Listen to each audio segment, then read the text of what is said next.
Hello MSc, welcome back to my channel. तो आज हम आगे बढ़ते हैं हमारे नेक्स्ट टॉपिक पे। ओके, तो देखिए सीएफटी हमारी चल रही थी, बट सीएफटी में मेरे से एक टॉपिक स्किप हो गया, जो है आपका applications of crystal field theory. Okay, तो आज के लेक्चर पे अगर हम इसे लेक्चर नंबर 8 बोल रहे हैं, तो आज के लेक्चर नंबर 8 पे हम बात करने वाले हैं applications of crystal field theory.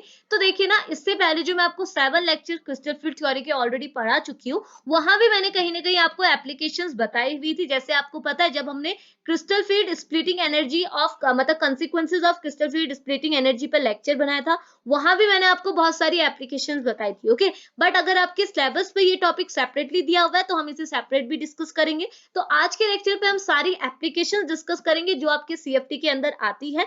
But उससे पहले देखो, आपसे अगर एप्लीकेशंस पूछी जाती है, तो थोड़ा सा आपको बैकग्राउंड देना जरूरी है, देन आप अपनी एप्लीकेशन स्टार्ट कीजिए। ओके, तो बैकग्राउंड पे आपने जस्ट इतना बोलना है कि आपको पता है कि आपका जो एक कोऑर्डिनेट केमिस्ट्री है, जिसके अंदर आपकी सीएफटी का फिनोमिना आ रहा है, मतलब सीएफटी थ्योरी जिसके अंदर आती है, तो इस कोऑर्डिनेट केमिस्ट्री के अंदर आपका जो सीएफटी है, क्रिस्टल फील्ड थ्योरी है, इसका एक अपना ही बहुत ज्यादा इंपॉर्टेंस है। क्यों? क्योंकि देखो, आपको पता है जो सीएफटी थ्योरी वो किस लिए बेस्ड है, मतलब सीएफटी का कॉन्सेप्ट क्या बोलता है। सीएफटी थ्योरी बताती है आपको degeneracy of A coordinate compound. मतलब आपको पता है कोऑर्डिनेट कंपाउंड क्या होता है, मेटल और लिगेंड की कॉम्बिनेशन से बना है। और आपको पता है क्रिस्टल फील्ड थ्योरी में जो आप मेटल लेते हैं, वो सिर्फ डी ब्लॉक एलिमेंट ही लेते हैं। ओके, और आप क्या करते हैं, सीएफटी के केस में आप बोलते हैं कि आपका इनिशियली जो आपका डी ऑर्बिट है, ये आपका डी ब्लॉक एलिमेंट है, तो इसका आउटर मोस्ट ऑर्बिट क्या होता है, डी ऑर्बिट होता है। ओके, तो अगर आप इसका डी ऑर्बिटल देखेंगे, तो इसमें 5 नंबर के ऑर्बिट प्रेजेंट है। ओके, और इनिशियली ये 5 के 5 ऑर्बिट की एनर्जी क्या होती है, इक्वल होती है। ओके, लेकिन आपने क्या है, एक मेटल के साथ लिगेंड को भी अटैच करना है, तभी तो आपका क्या बनेगा, कोऑर्डिनेट कंपाउंड। कोऑर्डिनेट कंपाउंड बनाना है तो आपका मेटल अकेला नहीं होना चाहिए, इसके साथ क्या होना चाहिए, लिगेंड। तो जैसे ही आप इसके साथ क्या करते हैं, लिगेंड को अटैच करते हैं, आपका इस डी ऑर्बिटल की एनर्जी ब्रेक हो जाती है। यानी कि ये सारे सारे ऑर्बिट क्या है, अब इक्वल एनर्जी के नहीं होते, जिसकी वजह से क्या होता है, इनमें आ जाती है स्प्लिटिंग। कुछ ऑर्बिट क्या होते हैं आपके ऊपर, और कुछ ऑर्बिट आपके नीचे हो जाते हैं। कौन से होते हैं, क्यों होते हैं, वो सारी चीजें मैं आपको ऑलरेडी पढ़ा चुकी हूँ। ओके, तो इसकी वजह से क्या है, आपको एक वैल्यू मिलती है जिसे आप बोलते हैं क्रिस्टल फील्ड स्प्लिटिंग एनर्जी। तो सारी की सारी एप्लीकेशन आपकी क्रिस्टल फील्ड स्प्लिटिंग एनर्जी की है, क्रिस्टल फील्ड थ्योरी की कुछ भी नहीं है। ओके, ये चीज समझ में आई।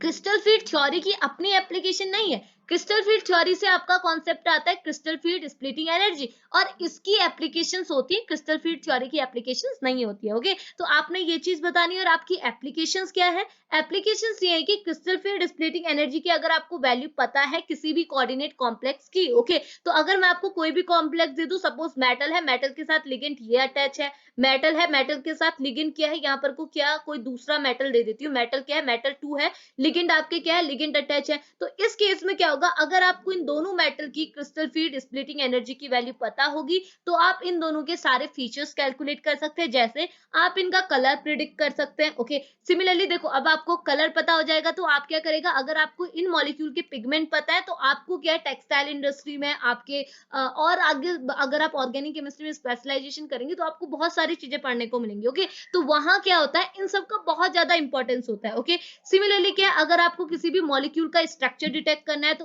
क्रिस्टल फील्ड स्प्लिटिंग एनर्जी की हेल्प से कर सकते हैं।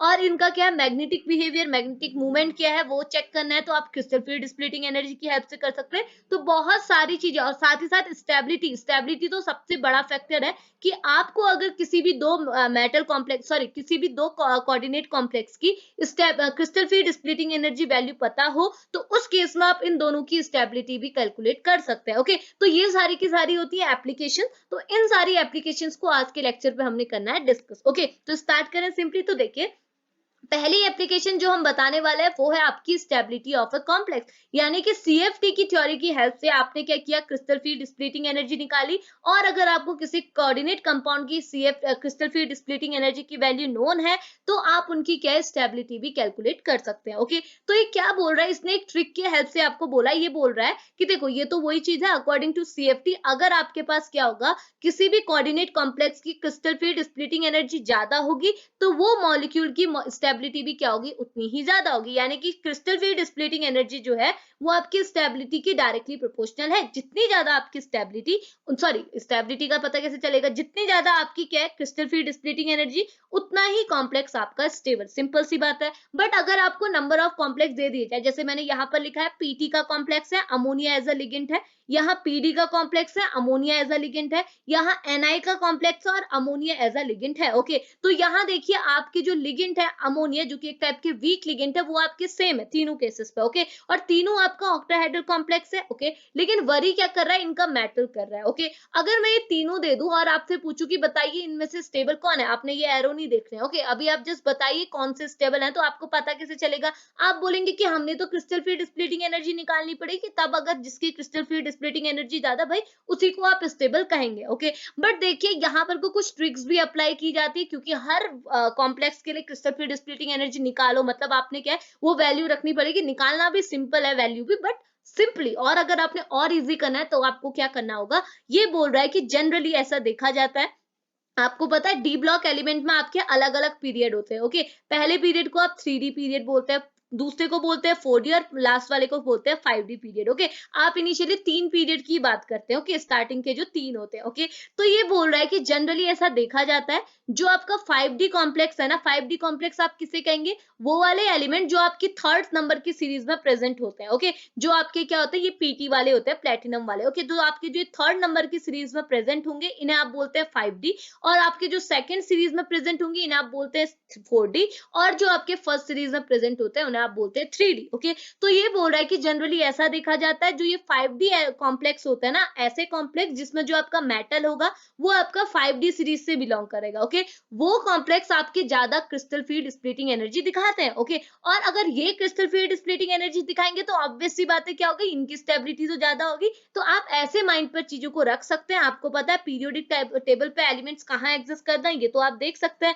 तो आपने क्या करना है, अगर देखना है कि आपका एलिमेंट अगर 5D का है तो आप इसे ज्यादा स्टेबल कीजिए, 4D का है तो वो बीच का मॉडरेट टाइप का होगा, अगर 5D का है तो ये लीस्ट स्टेबल होगा, क्योंकि इसकी क्रिस्टल फील्ड स्प्लिटिंग एनर्जी क्या होगी, मिनिमम होगी। ओके, तो यहाँ भी तीनों एग्जांपल ऐसे दिए, जो पीटी है वो आपका 5D है, पीडी आपके 4D पे एग्जिस्ट करता है, और निकिल जो है वो आपका फर्स्ट में एग्जिस्ट करता है। ओके, तो यहाँ पर देखो, यहाँ पर आपने किसको ज्यादा स्टेबल बोला है, आपने पीटी वाले कॉम्प्लेक्स को ज्यादा स्टेबल बोला है पीडी के कंपेयर में। देन लास्ट में आपका एनआई कॉम्प्लेक्स यानी कि निकल कॉम्प्लेक्स सबसे लीस्ट स्टेबल है। क्यों? क्योंकि ये जो निकल है वो आपका कौन सा सीरीज का एलिमेंट है, ये 3D का है, और जो आपका पीडी है वो कौन सी सीरीज से बिलोंग करता है, ये करता है 4D से, और पीटी जो आपका प्लेटिनम है वो कहां से बिलोंग करता है, वो करता है आपका 5D से। ओके, इट मींस क्या हुआ, ये ज्यादा और ये इसकी क्रिस्टल फील्ड स्प्लिटिंग एनर्जी ज्यादा होगी, इट मींस ये ज्यादा स्टेबल होगा। इतनी चीज क्लियर है। अगला एक और फैक्टर यहाँ बता रहा है, ये अगले फैक्टर पे बोल रहा है, सपोज हम क्या बोला है कि हमने बोला कि आपके जो ये एलिमेंट्स है वो आपके सेम सीरीज के, सपोज आपको एक ऐसे कॉम्प्लेक्स दे दिए, बोला कि यहाँ पर आप देखिए दोनों कॉम्प्लेक्स देख सकते हैं आप, CN जो है वो CN है, यानी कि CN मतलब साइनाइड जो है वो दोनों आपके क्या है, दोनों में आपके साइनाइड प्रेजेंट है, नंबर ऑफ लिगेंड भी 6 है। ओके, और पता है साइनाइड एक टाइप के स्ट्रॉन्ग लिगेंड्स होते हैं। ओके, और हाँ देखो जो आपके मेटल है जिसके बेसिस पे अभी हम स्टेबिलिटी चेक कर रहे थे वो भी सेम है, Fe यहाँ भी है, Fe यहाँ भी है। ओके, अगर ये दोनों एलिमेंट आपके सेम सीरीज से बिलोंग करते हैं, उस केस में आपको कैसे पता चलेगा कि कौन ज्यादा स्टेबल है कौन कम है, तो वो होगा इनकी ऑक्सीडेशन स्टेट, यानी कि इनकी वैलेंसी के बेसिस पे। ओके, तो वैलेंसी अगर आप चेक करेंगे इस केस में, यहाँ पर हमने K4 लिया है, यहाँ लिया है K3, तो अगर आप इसकी ऑक्सीडेशन स्टेट कैलकुलेट करेंगे, जिसकी वजह से आपको पता चलेगा इसकी वैल्यू आती है +2 और इसकी होती है आपकी +3। इट मीन जिसकी ज्यादा ऑक्सीडेशन स्टेट वो ज्यादा स्टेबल, तो आप बोलेंगे कि ये वाला कॉम्प्लेक्स आपका ज्यादा स्टेबल है कंपेयर टू दिस। क्यों? क्योंकि आपने इसकी निकाली ऑक्सीडेशन स्टेट। तो जैसे आप x की वैल्यू यहाँ पर को कैलकुलेट करेंगे, आपको पता चलेगा जिसकी ज्यादा वैल्यू आप बोल देंगे वो ज्यादा स्टेबल है, क्योंकि इसके लिए जो crystal field splitting energy value आएगी वो ज्यादा आएगी कंपेयर टू दिस। कितना इजी है। ओके, अब आगे बढ़िए, एक और हम फैक्टर देख लेते हैं। अब अगला फैक्टर क्या बोल रहा है, इसे आप केस थर्ड बोल दीजिएगा। ओके, तो केस थर्ड क्या बोल रहा है, देखो अभी हमने बोला कि अगर आपके पास क्या होंगे, सारे लिगेंड सेम है, मेटल अलग अलग है, तो आप कैसे डिटेक्ट करेंगे, जिनका क्या है, जो आपके नीचे सीरीज से बिलोंग कर रहे हैं उनकी क्रिस्टल फील्ड स्प्लिटिंग एनर्जी ज्यादा होगी और वो ज्यादा स्टेबल होंगे, यानी कि हमने मेटल के बेसिस पे देख लिया। ओके, अब हमने एक और केस बोला कि अगर आपके मेटल सेम है तो आप क्या करेंगे, आपने बोला कि आप देखेंगे वैलेंसी यानी कि ऑक्सीडेशन स्टेट, यानी कि अगर ऑक्सीडेशन स्टेट जिसकी ज्यादा है वो आपका ज्यादा स्टेबल होगा। ओके, अगर मैं आपसे बोलूं कि चलो आपका मेटल भी सेम है और आपकी ऑक्सीडेशन स्टेट भी सेम है, देन आप क्या करेंगे, अब आप क्या करेंगे, अब आप वो बता रही हो। अब ये बोल रहा है अगर आपका मेटल सेम है और आपकी वैलेंसी सेम है, देन उस केस में आप क्या करो, अपने लिगेंड को देखो, जितना ज्यादा स्ट्रॉन्ग लिगेंड होगा उतनी ही ज्यादा आपकी स्टेबिलिटी होगी। ओके, तो यहाँ पर को क्या बोल रहा है, देखो यहाँ तीनों केस पे अगर आप देखेंगे तो यहाँ पर देखो आपका मेटल है Cr यानी कि क्रोमियम है तीनों के केस पे, और अगर आप इन क्रोमियम की ऑक्सीडेशन स्टेट निकालेंगे तो तीनों के केस में आपको ऑक्सीडेशन स्टेट भी सेम मिलेगी। ओके,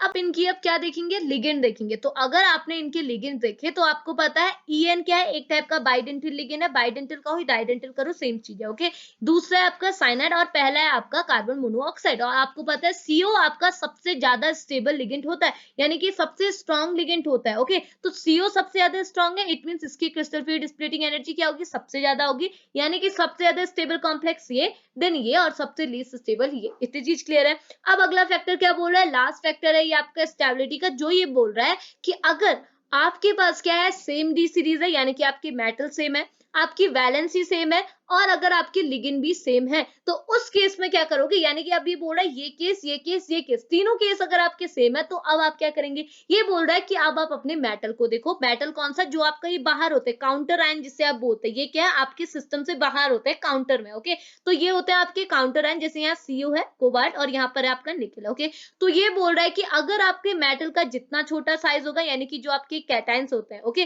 तो ये आयंस है, मैंने क्या बोला, काउंटर आयन, आयन मतलब कि कुछ न कुछ होंगे, यानी कि कैटायंस होते हैं, मेटल कैटायन, मेटल तो कैटायंस हो गए ना, तो ये है आपके मेटल कैटायन, यानी कि यहाँ है आपका कॉपर, यहाँ है आपका निकल। तो ये बोल रहा है जितना छोटा आपका मेटल कैटायन उतनी ही ज्यादा आपके कॉम्प्लेक्स की स्टेबिलिटी। तो आप देखो कॉपर और निकल में कौन छोटा, ऑब्वियसली बात है पहले कॉपर आता है, तो ये हो गया कॉपर कि साइज क्या होगा, छोटा। तो यहाँ पर कॉपर के थ्रू जो कॉम्प्लेक्स बना है, क्योंकि देखो यहाँ पर आपका लिगेंड है अमोनिया, अमोनिया यहाँ है 4 नंबर की, यानी कि टेट्राहेड्रल कॉम्प्लेक्स है, बाहर जो चार्ज लगा है वो आपका क्या है, +2 यानी कि अब आपको सारी चीजें यहाँ सेम मिली है।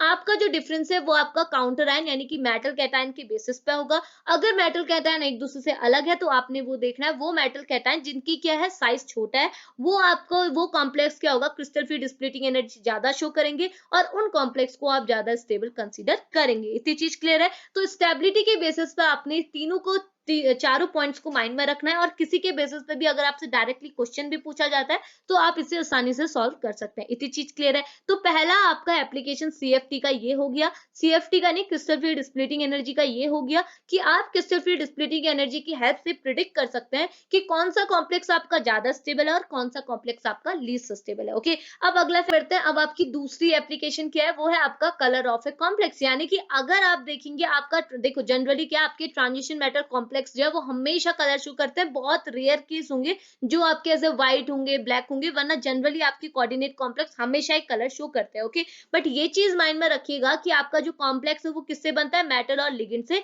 और ये होते हैं आपके कोऑर्डिनेट कॉम्प्लेक्स। मैंने बोला ये कोऑर्डिनेट कॉम्प्लेक्स आपको कलर शो करेंगे, बट जो कलर के लिए रिस्पॉन्सिबल होता है ना, वो आपका कभी भी लिगेंड नहीं होता। लिगेंड की वजह से कभी भी आपके कोऑर्डिनेट कॉम्प्लेक्स में कलर नहीं आता। कलर किसकी वजह से आता है, ये मेटल, जो कि आपका डी ब्लॉक एलिमेंट है, यानी कि डी ब्लॉक एलिमेंट की वजह से ये जो आपने मेटल यहाँ पे यूज किया है, इस मेटल की वजह से आपका कॉम्प्लेक्स क्या है, कलर शो करता है, आपके लिगेंड के बेसिस पे नहीं करता। ओके, अब अगली चीज कैसे कलर शो करता है, तो ये बोल रहा है कि अगर आपने किसी भी कोऑर्डिनेट कॉम्प्लेक्स का कलर डिटेक्ट करना है तो आपने क्या करना होगा, देखिए सबसे पहले आपने क्या करना होगा, अपना वो कॉम्प्लेक्स लेना होगा जिसके लिए आपने कलर डिटेक्ट करना। आप अपना कॉम्प्लेक्स लेंगे, सपोज ये आपका कॉम्प्लेक्स है, ओके, और इसके ऊपर EMF पास कराएंगे। EMF यानी कि इलेक्ट्रोमैग्नेटिक रेडिएशन आप इसमें पास कराएंगे। जैसे इलेक्ट्रोमैग्नेटिक रेडिएशन आप पास कराएंगे तो यहाँ पर को कुछ केस अराइज होंगे, जैसे आप IR वगैरह में पढ़ते हैं वैसे ही केस अराइज होंगे। कैसे केस, तो ये बोल रहा है कि अगर सपोज आपने रेडिएशन तो डाली, ओके, तो ऐसा भी तो हो सकता है ना कि सारी की सारी रेडिएशन आपने सिस्टम को दी, यानी कि अपने कॉम्प्लेक्स को दी, और इस कॉम्प्लेक्स ने सारी की सारी जो आपने रेडिएशन डाली थी और उसे क्या कर लिया, ऑब्जर्व कर लिया। ओके, तो अगर ऐसा केस होगा तो उस केस में डेफिनेटली आपका जो कॉम्प्लेक्स होगा उसका कलर क्या होगा, ब्लैक कलर होगा। यानी कि आपको पता है ब्लैक कलर क्या करता है, रेडिएशन को ऑब्जर्व करता है। तो वही चीज बोल रहा है कि अगर आपने अपना कॉम्प्लेक्स लिया, इसमें आपने रेडिएशन पास कराई, और रेडिएशन पास कराने के बाद आपने ये चीज ऑब्जर्व की कि जितनी रेडिएशन आप पास करा रहे हैं सब के सब आपका कॉम्प्लेक्स उसे ऑब्जर्व कर ले रहा है। इट मींस आपका कॉम्प्लेक्स क्या होगा, उस समय आप इसका कलर क्या बोलेंगे, इसका कलर हो जाएगा ब्लैक, यानी कि आपने क्या है, ये रेडिएशन के बेसिस पे क्या है, कलर को डिटेक्ट कर दिया। दूसरी चीज अब ये बोल रहा है एक और चीज हो सकती है, एक और फिनोमिना यहाँ आ सकता है कि आपने रेडिएशन तो डाली इस सिस्टम में, बट इस सिस्टम ने बिल्कुल भी रेडिएशन को ऑब्जॉर्व नहीं किया, सारी की सारी रेडिएशन को क्या कर दिया, ट्रांसमिट कर दिया उल्टा। ओके, यानी कि सारी की सारी रेडिएशन रिफ्लेक्ट होगी, कुछ भी रेडिएशन आपके सिस्टम ने ऑब्जॉर्व नहीं की। उस इसका मतलब क्या, आपको पता है व्हाइट कलर क्या है, कभी भी लाइट को ऑब्जॉर्व नहीं करता। इट मींस क्या होगा, सेम चीज आप यहाँ बोल सकते हैं कि आपका जो कॉम्प्लेक्स है उसका कलर क्या होगा, व्हाइट। तो व्हाइट कलर होने की वजह से आपका कॉम्प्लेक्स क्या है, सारी की सारी रेडिएशन को उल्टा ट्रांसमिट कर रहा है, बिल्कुल रेडिएशन को ऑब्जॉर्व नहीं कर रहा। ओके, और अगर इन केस ऐसी कंडीशन भी आ सकती है कि आपने रेडिएशन दी और सिस्टम ने क्या, कुछ रेडिएशन को तो ऑब्जर्व किया और कुछ को उल्टा ट्रांसमिट कर दिया। इस केस में क्या होगा, इस केस में जो आपका कॉम्प्लेक्स है वो कुछ न कुछ कलर शो करेगा, वो भी कौन से कलर, जो आपकी विजिबल रेंज में होते हैं, तो वही कलर तो शो कराएगा। तो यहाँ पर को क्या है, एक फ्लो चार्ट दिखाया जिसमें आपको रेंज दी है एनएम में। ओके, तो सारी वैल्यूज एनएम में है। तो ये बोल रहा है कि अगर आपका कॉम्प्लेक्स इस रेंज की, देखो ये आपका ना कलर ऑफ एब्जॉर्बेंस है, ये आपका है करस्पॉन्डिंग कलर, यानी कि अगर देखो, अगर आपका कॉम्प्लेक्स है, इसने किस रेंज की रेडिएशन को ऑब्जर्व किया, सपोज आपका जो कॉम्प्लेक्स है, कोऑर्डिनेट कॉम्प्लेक्स है, वो 380 से 450 एनएम की रेडिएशन को ऑब्जर्व कर रहा है। इट मीन उसने कौन सा कलर ऑब्जर्व किया है, उसने वी कलर ऑब्जर्व किया, यानी कि वॉयलेट कलर। ओके, उसने ऑब्जर्व तो वॉयलेट कलर की रेंज की, लेकिन जो आपको करस्पॉन्डिंग कलर, आपको जो देखने में कलर आपको अपेयर होगा, वो कलर आपका होगा येलो। ओके, सिमिलरली अगर 450 से 495 के बीच में रेडिएशन ऑब्जर्व करेगा, तो कलर आपका ब्लू होगा, ये आपका कलर ऑफ एब्जॉर्बेंस है, आपको अपेयर आपको एब्जॉर्ब होगा कि कलर आपका ब्लू है, बट वो ट्रांसमिट, वो आपका कलर एक्चुअल कलर कौन सा शो करेगा, वो करेगा येलो। तो वही चीज है, अगर ग्रीन के अंदर आएगा तो वो करेगा रेड, अगर येलो के अंदर आएगा तो वो करेगा वॉयलेट। और ये चीज मेरा दोबारा रिपीट हो गया था, तो इसे स्किप कीजिएगा। और ये है आपका, अगर आपकी क्या है 590 से या फिर 620 के बीच एनएम के बीच में आपकी रेडिएशन ऑब्जॉर्व हुई है, इट मींस वो ऑरेंज कलर को तो ऑब्जॉर्व करेगा, लेकिन जो कलर आपको अपेयर होगा वो कौन सा होगा, ग्रीन। तो सेम चीज ये आपका फ्लो चार्ट से आप देख सकते हैं कौन सी रेडिएशन वो ऑब्जॉर्व कर रहा है और कौन सा कलर आपको अपेयर हो रहा है। तो इसके बेसिस पर आपको कैसे प्रिडिक्ट हुआ, इसके बेसिस पर आप ये प्रिडिक्ट कर सकते हैं कि आपका कोऑर्डिनेट कॉम्प्लेक्स किस टाइप का कलर शो कर रहा है। ओके, अब देखो यहाँ पर कलर शो कर रहा है, ये तो आपको पता है, लेकिन आपको इसका रीजन भी पता है ना कि आपका मॉलिक्यूल किस क्यों कलरिंग, आपका कोई भी ट्रांजिशन मेटल है, सारे कॉम्प्लेक्स आपके क्या है कलर क्यों नहीं शो करते। मैंने क्या बोला, ट्रांजिशन मेटल आपके कलर शो करते हैं। इसका रीजन क्या है, इसके रीजन कुछ ना कुछ पीछे क्या होगा, कुछ ना कुछ रीजन तो होगा ना। इसका रीजन क्या होता है, ये रीजन होता है, मेन रीजन जो है वो है आपका डीडी ट्रांजिशन की वजह से। आपके मॉलिक्यूल में क्या होता है, डीडी ट्रांजिशन, डीडी ट्रांजिशन की वजह से आपका मॉलिक्यूल कलर शो करता है। अब आप बोलेंगे डीडी ट्रांजिशन क्या होता है, डीडी ट्रांजिशन को आपको मैं एक एग्जांपल से बताती हूँ, आपने भी यही एग्जांपल करके टीचर को एक्सप्लेन करना है। ओके, तो यहाँ पर को क्या लिखा है, अगर मैं आपको एक कॉम्प्लेक्स दिखाऊं, ये है आपका टी H2O6+3, यानी कि T है आपका है मेटल, ये आपका डी ब्लॉक एलिमेंट है, और H2O है आपका लिगेंड। ओके, और यहाँ पर को 6 लिए, यानी कि ये एक टाइप का ऑक्टाहेड्रल कॉम्प्लेक्स है, +3 बेस की स्टेट है। ओके, आपने क्या कराना है, अगर आप यहाँ डी ट्रांजिशन कराएंगे तो आपको क्या मिला, ये बोल रहा है कि अगर आप यहाँ पर को चेक करेंगे, जो आपका Ti है, Ti के आउटरमोस्ट शेल पे 1 इलेक्ट्रॉन प्रेजेंट होता है। तो अगर आप इसमें देखेंगे, अगर आप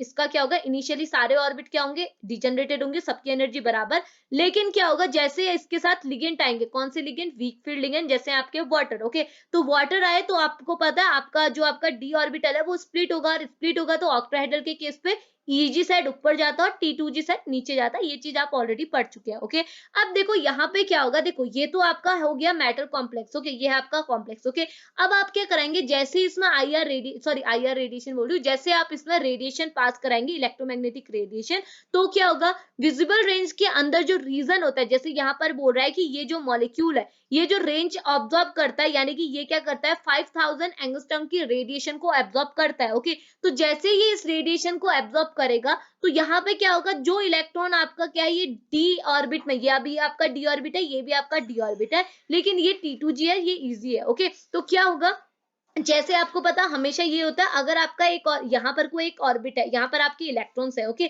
अगर आप इन इलेक्ट्रॉन्स को एनर्जी देंगे तो आपके इलेक्ट्रॉन्स क्या होते हैं, एक्साइट होते हैं और हायर एनर्जी लेवल पे शिफ्ट हो जाते हैं। वही चीज आपने यहाँ करनी है, जैसे आपने क्या करा, एनर्जी प्रोवाइड की, आपका इलेक्ट्रॉन जो आपके ग्राउंड स्टेट पे था वो एक्साइटेड होकर आपका एक्साइटेड स्टेट, यानी कि ये आपका ग्राउंड स्टेट होता है, ये आपका एक्साइटेड स्टेट हुआ, तो आपका इलेक्ट्रॉन ग्राउंड स्टेट से एक्साइटेड स्टेट में शिफ्ट हो जाएगा। इसी को बोला जाता है डीडी ट्रांजिशन। यानी कि देखो, अगर यहाँ पर को 5000 नहीं बोलती, अगर मैं बोलती कि सपोज आपने क्या किया, अपना कॉम्प्लेक्स लिया, इस पे आप डाल रहे एक रेडिएशन, ओके, तो रेडिएशन की अभी आपको रेंज नहीं मालूम है, ओके, आप बोल रहे हैं आपने इसमें रेडिएशन डाली, रेडिएशन के बाद क्या होगा, ऑब्वियस सी बात है एनर्जी अगर सिस्टम को मिलेगी, जो सिस्टम में इलेक्ट्रॉन है वो एक्साइट होंगे, तो जैसे आपका इलेक्ट्रॉन जो आपका ग्राउंड स्टेट में था वो एक्साइट होके कहां से स्टेट में गया, ट्रांजिशन स्टेट में, उस टाइम पे आपके सिस्टम ने जो एनर्जी ऑब्जॉर्ब की, उसी एनर्जी को आप क्या करेंगे, डिटेक्ट करेंगे, उसी एनर्जी की हेल्प से आपको प्रिडिक्ट करना है कि आपका कौन सा कलर है। सपोज मैं बोलूं कि 380 से 450 रेंज की इसने रेडिएशन ऑब्जॉर्ब की, इट मींस आपका जो कॉम्प्लेक्स है वो येलो कलर शो करेगा। यहाँ पर को जो आपका मॉलिक्यूल एब्जॉर्ब कर रहा है, जिस रेंज में आपके मॉलिक्यूल में जो इलेक्ट्रॉन का ट्रांजिशन हो रहा है, ट्रांजिशन मतलब क्या होता है, इलेक्ट्रॉन का ग्राउंड स्टेट से एक्साइटेड स्टेट में आना, इसी को बोला जाता है ट्रांजिशन, ओके। तो किस स्टेट में यानी कि किस एनर्जी की वैल्यू पे आपका इलेक्ट्रॉन ट्रांजिशन शो करा रहा है, वो है आपका 5000 एंगस्ट्रॉम में हम लोग वैल्यू ले रहे हैं, ओके। इट मींस क्या हुआ, 5000 एंगस्ट्रॉम के रेंज पे जो आपका मॉलिक्यूल का कलर है, आप इसे फ्लो चार्ट से देखेंगे, वही कलर आपका मॉलिक्यूल शो करेगा। यानी कि ये बोल रहा है कि डी ट्रांजिशन अगर क्या है 5000 के अंदर हो, तो इट मींस आपका जो कलर ऑब्जर्व होना चाहिए वो होगा ग्रीन, यानी कि आपको ऑब्जर्व तो होगा कि वो ग्रीन कलर है, लेकिन जो वो कलर आपको एक्चुअल में शो कराएगी वो होगा आपका येलो कलर, ओके। तो ये दोनों एक दूसरे के करस्पॉन्डिंग होते हैं, इट मींस आपका जो ये कॉम्प्लेक्स है वो येलो कलर का आपको शो होगा। समझ में आ रहा मैं क्या बोल रही हूँ, ये चीज मैं आपको ऑलरेडी समझा भी चुकी हूँ, ओके। तो यहाँ टोटली बात किस पे की जा रही है, आपके ट्रांजिशन पे, किस रेंज पे आपका ट्रांजिशन हो रहा है, ट्रांजिशन बता दिया, इलेक्ट्रॉन का ग्राउंड स्टेट से एक्साइटेड स्टेट में शिफ्ट होना, और वो ऑब्वियस सी बात है होंगे, क्योंकि अगर इलेक्ट्रॉन्स को एनर्जी मिलेंगी तो इलेक्ट्रॉन एक्साइट होंगे, तो आपके इलेक्ट्रॉन किस रेंज में एक्साइट हो रहे हैं उसके बेसिस पर आप वैल्यू प्रिडिक्ट करते हैं वाइब्रेट इसकी, जो आपका ये रेडिएशन है इसकी, और इस रेडिएशन के बेसिस पे आपको पता चलता है आपका कलर का, क्योंकि ये फ्लो चार्ट पे सब कुछ ड्रॉ होता है, तो उसी के बेसिस पे आपने प्रिडिक्ट किया कि आपका ये जो कॉम्प्लेक्स है वो येलो कलर आपको शो करेगा। इतनी चीज क्लियर है। तो आप क्या कर सकते हैं, सीएफटी की हेल्प से आप सिंपली बता दीजिएगा कि आप कलर ऑफ अ कॉम्प्लेक्स भी डिटेक्ट कर सकते हैं, ओके। अब आगे बढ़ते हैं, अब आपका लास्ट आ जाता है, लास्ट एप्लीकेशन ऑफ सीएफटी जो है आपका magnetic behaviour of a complex, यानी कि अगर आपको किसी भी कोऑर्डिनेट कॉम्प्लेक्स का मैग्नेटिक बिहेवियर मतलब कि वो डायमैग्नेटिक है, पैरामैग्नेटिक है, तो जनरली देखो केमिस्ट्री के अंदर आप डाय और पैरा की बात करते हैं, जैसे आप फिजिक्स में क्या है फेरो फेरी वगैरह भी पढ़ते हैं, तो यहाँ आपको सिर्फ डाय और पैरा पढ़ना होता है, ओके। तो आपने क्या चेक करना है कि आपका कॉम्प्लेक्स डायमैग्नेटिक है, पैरामैग्नेटिक है, तो आप कैसे चेक कर सकते हैं, सीएफटी की हेल्प से। कैसे, सीएफटी बोल रहा है कि अगर आपको पता है, आप क्या करते हैं, इनिशियली आपका जो डी ऑर्बिटल है, इसमें जितने भी 5 ऑर्बिट है, इनकी एनर्जी होती है इक्वल, लेकिन जैसे इन मेटल्स के साथ लिगेंड अटैच होते हैं, तो ये लिगेंड क्या करते हैं, मेटल और लिगेंड के ऑर्बिट में होता है रिपल्शन, जिसकी वजह से आपकी जो डी ऑर्बिटल के अंदर जो ये ऑर्बिट है वो हो जाते हैं स्प्लिट, ओके। और स्प्लिट होने के बाद ये जाते हैं अलग अलग लेवल पे टूट, ओके। और जब आप इसमें इलेक्ट्रॉन देखो, यहाँ पर जो मेटल है इसके पास कुछ ना कुछ इलेक्ट्रॉन तो होंगे, मे बी 5 मे बी 6 कुछ भी हो सकते, तो जब आप इन इलेक्ट्रॉन्स को इन ऑर्बिट में फिल करेंगे, तो उसके बेसिस पर कि अगर आपके इलेक्ट्रॉन्स क्या है, सारे के सारे इलेक्ट्रॉन्स पेयर्ड फॉर्म है, पेयर्ड मतलब एक की स्पिन ऊपर है, एक की स्पिन नीचे है, ओके, और इनका इक्वल कितना होता है, 0 होता है, ओके। तो अगर आपके इलेक्ट्रॉन्स क्या है, पेयर्ड फॉर्म में, उस केस में अगर आपके सारे इलेक्ट्रॉन्स पेयर फॉर्म में, ओके, तो उस केस में आप क्या बोलते हैं, आपका कॉम्प्लेक्स है डायमैग्नेटिक। अभी मैं एग्जांपल की फॉर्म में समझाऊंगी, अभी आप सुनिए, ओके। तो आप उससे क्या बोलेंगे, आप बोलेंगे कि आपका कॉम्प्लेक्स सिंपली डायमैग्नेटिक है, ओके। लेकिन अगर सीएफटी ये बोल रहा है कि अगर आपका एक भी इलेक्ट्रॉन अनपेयर्ड आपको दिखा, तो आप बोल दीजिएगा कि आपका जो कॉम्प्लेक्स है वो है आपका पैरामैग्नेटिक, ओके। तो ये तो आपका मैग्नेटिक बिहेवियर का पता चलता है, अभी मैं एग्जांपल से भी बताऊंगी। साथ ही साथ अगर आपको मैग्नेटिक मूवमेंट की वैल्यू कैलकुलेट करनी है, मैग्नेटिक मूवमेंट मतलब न्यू, ओके, तो न्यू की वैल्यू अगर आपने कैलकुलेट करनी है मैग्नेटिक मूवमेंट की, वो भी आप कैलकुलेट कर सकते हैं किसी भी कॉम्प्लेक्स के लिए,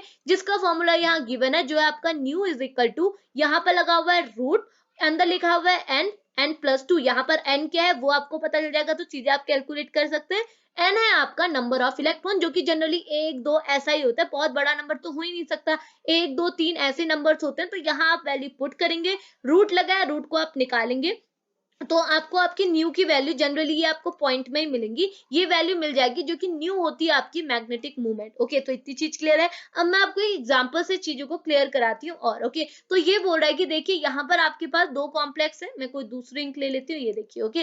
तो ये बोल रहा है आपको दो एग्जाम्पल दिए हुए, ओके, तो दोनों एग्जाम्पल पर आप देख सकते हैं यहाँ पर को आपको जो मेटल है वो भी आपका CO है, यहाँ पे भी आपका CO है, इसके ऊपर भी +3 चार्ज है, इसके ऊपर भी +3 चार्ज है। और ये बोल रहा है यहाँ पर को जो चेंज है वो आपके लिगेंड के बेसिस पे, यहाँ पर जो लिगेंड है वो आपका CO है यानी कि कार्बन मोनोऑक्साइड, जो कि एक टाइप का सबसे ज्यादा स्ट्रॉन्ग लिगेंड है। ओके, और यहाँ पर है आपका फ्लोरीन जो कि एक टाइप का वीक लिगेंड है। ओके, अब आप देखिए अगर इन दोनों का मैग्नेटिक बिहेवियर आपको चेक करना है तो ये दोनों अलग अलग आएंगे। क्यों? क्योंकि देखो आपको इनकी सारी चीजें आपको कॉमन मिलेंगी। जैसे अगर आप इस CO का कॉन्फ़िगरेशन निकालेंगे तो आपको क्या मिलेगा, 3d7 4s2। ये वाले CO का भी क्या होता है कॉन्फ़िगरेशन, इलेक्ट्रॉनिक कॉन्फ़िगरेशन आप लास्ट का देखेंगे जो है आपका 3d7 4s2। ओके, इसके बाद अगर आप ऑक्सीडेशन स्टेट निकालेंगे CO की तो आपको +3 मिलेगी, और इस केस में भी CO की ऑक्सीडेशन आपको +3 ही मिलेगी। यानी कि अगर ऑक्सीडेशन स्टेट +3 है तो इसका मतलब 3 इलेक्ट्रॉन की डेफिशिएंसी है। तो CO का इलेक्ट्रॉनिक कॉन्फ़िगरेशन जो आपका मॉडिफाइड इलेक्ट्रॉनिक कॉन्फ़िगरेशन क्या होगा, इसमें से आपने 3 इलेक्ट्रॉन को क्या कर देना है, माइनस कर देना है, सॉरी माइनस कर देना है। ओके, इसमें से 3 इलेक्ट्रॉन को माइनस, यहाँ भी आपने 3 इलेक्ट्रॉन को माइनस। देखिए मैं दोनों को कोरिलेटिव पहले एक एक करके बताती हूँ। ओके, तो देखो आपने सिंपली क्या करना होता है, आपने अपने मेटल का इलेक्ट्रॉनिक कॉन्फ़िगरेशन निकाला। कोबाल्ट आपका मेटल है तो कोबाल्ट का इलेक्ट्रॉनिक कॉन्फ़िगरेशन होता है 3d7 4s2। आप वैलेंस सेल के ऑर्बिट देखेंगे। ओके, अब आप देखिए अगर आप देखेंगे इस CO का ऑक्सीडेशन स्टेट निकालेंगे तो आपको मिलेगा +3। इसका मतलब आपका जो ये CO है वो आपका +3 स्टेट में है। इसका मतलब CO का आपकी जो इलेक्ट्रॉन्स है CO के अंदर इतने हैं, बट CO3+ चाहिए, यानी कि हमें क्या CO3+ की बात कर रहे हैं, हम सिंपल CO की बात नहीं कर रहे। इट मीन्स यहाँ पर को 3 इलेक्ट्रॉन की डेफिशिएंसी होगी तभी तो 3 इलेक्ट्रॉन्स ऊपर ऐड हुए।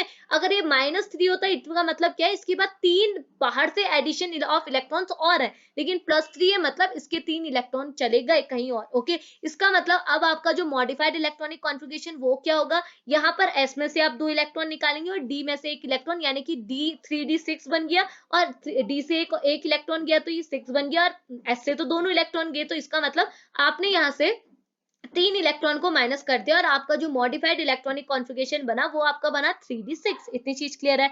अब देखो ये चीज आपको यहाँ भी मिलेगी, यहाँ भी आपने CO का इलेक्ट्रॉनिक कॉन्फ़िगरेशन किया, ये निकला। ऑक्सीडेशन स्टेट आपने CO की देखी कि आपने देखा कि ये CO आपका CO के फॉर्म में नहीं है, ये आपका CO3+। इट मींस इसका इलेक्ट्रॉनिक कॉन्फ़िगरेशन ये नहीं होगा। क्या होगा, आपने इस इलेक्ट्रॉनिक कॉन्फ़िगरेशन में से 3 इलेक्ट्रॉन को अब माइनस कर देना है। तो 2 इलेक्ट्रॉन यहाँ से माइनस हुए, 1 इलेक्ट्रॉन यहाँ से माइनस हुआ, तो क्या बन गया 3d6। ओके, अब आप देखिए इन दोनों का इलेक्ट्रॉनिक कॉन्फ़िगरेशन भी सेम है, लेकिन इन दोनों का मैग्नेटिक बिहेवियर स्टिल एक दूसरे से अलग है। वो कैसे अलग है आप यहाँ पे देख सकते हैं। देखो यहाँ पे क्या बोल रहा है, 3d6 जो है वो आपका डायमैग्नेटिक का है, और 3d6 यहाँ पे देखो इस केस में जो आपका CO है वो आपका डायमैग्नेटिक बिहेवियर का है, ये आपका पैरामैग्नेटिक बिहेवियर का है। इसका रीजन क्या है? ओके, इसका रीजन ये है कि आप देखेंगे यहाँ जो आप लिगेंड ले रहे हैं ना, इस केस में आपने स्ट्रॉन्ग लिगेंड लिया है। स्ट्रॉन्ग लिगेंड क्या करता है आपको पता है, जब भी ये डी ऑर्बिट की स्प्लिटिंग करेगा तो स्ट्रॉन्ग लिगेंड क्या है, इसे बहुत ज्यादा लेवल पे स्प्लिट करेगा। यानी कि यहाँ पर कुछ स्प्लिटिंग हुई है, मैं आपको थोड़ा इसको बढ़ा के दिखा देती हूँ।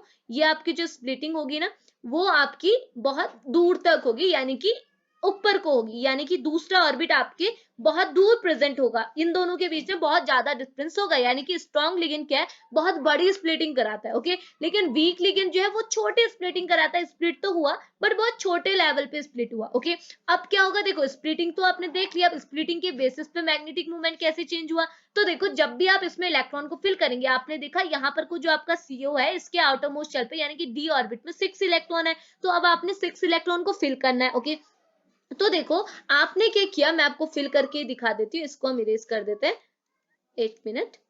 तो देखिए क्या होगा, देखो आपने क्या किया, आपने को 6 इलेक्ट्रॉन फिल करना है, तो पहले आप यहीं से स्टार्ट करेंगे, पहला दूसरा तीसरा। ओके, अब चौथा इलेक्ट्रॉन आपका ऊपर भी जा सकता है, यहाँ भी आ सकता है। ओके, बट आपको पता है यहाँ पे जो आप लिगेंड ले रहे हैं वो आपको स्ट्रॉन्ग लिगेंड है, और स्ट्रॉन्ग लिगेंड क्या है, बहुत ज्यादा स्प्लिटिंग कराता है, बहुत दूर दूर है एक दूसरे से। तो मैंने आपको क्या बोला, अगर ये दोनों एक दूसरे से दूर दूर है तो क्या इलेक्ट्रॉन ऊपर जा पाएगा, बिल्कुल नहीं जा पाएगा। इलेक्ट्रॉन को इतना ऊपर जंप मारना है तो वो जंप नहीं मार पाएगा। वो क्या करेगा, अगेन यहीं पर आके कंबाइन करा देगा 3 हो गया था 4 ये हो गया, 5 ये हो गया, 6 ये हुआ, यानी कि 6 के 6 इलेक्ट्रॉन आपके नीचे वाले यानी कि ग्राउंड स्टेट T2G सेट पे ही प्रेजेंट है, ऊपर EG सेट पे कोई भी इलेक्ट्रॉन प्रेजेंट नहीं है। इट मीन आप देखिए सारे इलेक्ट्रॉन आपके पेयर्ड फॉर्म में, इट मीन जो आपका कॉम्प्लेक्स होगा आप इसे डायमैग्नेटिक कंसीडर कर सकते हैं। ओके, लेकिन दूसरे केस पे देखो यहाँ भी आपके पास 3d6 ऑर्बिट है, यानी कि इसके 3d ऑर्बिट में 6 इलेक्ट्रॉन है, तो आपने 6 इलेक्ट्रॉन फिल करने, तो आपने एक फिल किया, दूसरा फिल किया, तीसरा फिल किया, चौथा को आप कहाँ फिल करेंगे, यहाँ या फिर यहाँ। आपको पता है यहाँ जो आपने इस केस में लिगेंड लिया है वो आपका फ्लोरीन है, जो कि एक टाइप का वीक लिगेंड है। वीक लिगेंड क्या करता है, स्प्लिट तो करता है बहुत बहुत छोटे लेवल पे, मतलब करना है करके करता है, ज्यादा अच्छा नहीं करता। इसका मतलब अगर आप अपने इलेक्ट्रॉन को ऊपर भी डाल देंगे तो कोई भी प्रॉब्लम नहीं है, तो इलेक्ट्रॉन जो है वो ऊपर जाना पसंद करेगा, अच्छा ही है ना, ऊंचाई पे जाना कौन पसंद नहीं करता। तो ये क्या करेगा, ऊपर जाना पसंद करेगा, क्योंकि यहाँ पर कोई स्प्लिटिंग इतनी छोटी है, डिफरेंस ही कम है। यहाँ तो ऊपर जाना चाहता, बट ये इतने ज्यादा ऊपर इसको जाना पड़ता कि ये बिल्कुल तैयार नहीं, मतलब आप देख रहे हैं इनका डिफरेंस इतना ज्यादा है कि आप ऊपर इलेक्ट्रॉन नहीं डाल सकते। लेकिन वीक फील्ड के केस पे, वीक लिगेंड के केस पे यहाँ पर स्प्लिटिंग बहुत छोटी हुई, जिसकी वजह से इलेक्ट्रॉन आसानी से ऊपर जा सकता है। तो आपका एक इलेक्ट्रॉन यहाँ गया, यानी कि चौथा यहाँ गया, पांचवा और छठा अगेन नीचे। इसका मतलब क्या हुआ, आपके यहाँ पर को अनपेयर्ड इलेक्ट्रॉन है, अनपेयर्ड भी है। आप देखो 4 अनपेयर्ड आपके पास इलेक्ट्रॉन है, इट मींस यहाँ पर को क्या अनपेयरिंग है, यानी कि पेयरिंग नहीं है। इसका मतलब क्या हुआ, ये कॉम्प्लेक्स को आप अकॉर्डिंग टू CFT क्या बोलेंगे, पैरामैग्नेटिक। सिंपल सी बात है, यही CFT ने एक्सप्लेन किया था अपनी थ्योरी पे, यानी कि आप CFT की हेल्प से मैग्नेटिक बिहेवियर भी डिटरमाइन कर सकते हैं। कितनी इजी बात है, हो गया, इतना चीज क्लियर है। तो ये है आपकी applications of crystal fit theory. Hope आपको चीजें समझ में आई होगी, कहीं भी दिक्कत आई होगी तो पूछ लीजिएगा। ओके, तो हम लेक्चर को फिनिश करेंगे। होप आपने प्रीवियस लेक्चर्स देखे होंगे, तभी आपको चीजें और अच्छे से क्लियर होंगी। ओके, तो लेक्चर को यहीं फिनिश करते हैं, मिलेंगे नेक्स्ट लेक्चर पर, तब तक के लिए बाय बाय।